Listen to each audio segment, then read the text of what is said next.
For many, the pain is just as raw tonight as it was then, and there appears to be no end in sight for this conflict. In fact, it seems to be getting worse.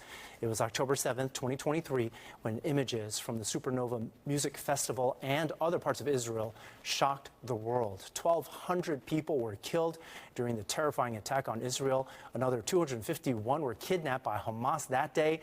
97 hostages remain in captivity even tonight. In response, Israel immediately unleashed one of the most intensive bombing attacks in history, targeting the terror group in Gaza, killing countless civilians in its path. We have team coverage of the events going on today, beginning with Duarte Geraldino, who is live outside the Israeli consulate in Midtown. Earlier today, the Jewish community came together for a rally in Central Park. Duarte, a lot being said today, but it seems viewpoints are being expressed peacefully. Is that right? That's right, Arthur. In fact, there's a lot of attention being paid to the Israeli consulate. And I can tell you right now in Midtown, things are very, very calm. Across our area, people with connections to the victims of October 7th came together to pray for their safe return and to call for peace. Bring them home! Bring them home! It was a picture they taken on October 2nd. I've been with him in Israel, and this is one of the selfies that we've done together. Yael Alexander is holding a photo of her son, Idan. He was just 19 the last time she heard him laugh over the phone.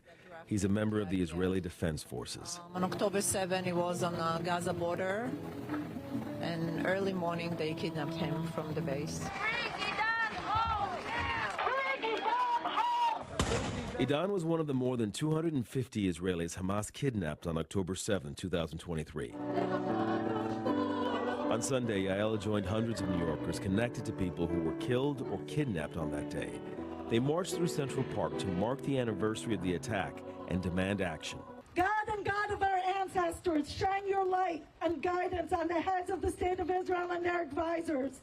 Enlighten them to accept responsible proposals to bring our hostages home now. The October 7th attack was one of the deadliest in Israeli history. More than 1,200 Israelis were killed. In response, Israel's counterattack left more than 41,000 people dead in Gaza. 1 year later, Hamas still holds at least 97 Israeli hostages from the October 7th attack, including 7 Americans, among them Yael's son. We're not losing hope. We are going to start fighting the fight. We are going to scream till someone will help us. Seal the deal! Seal the deal!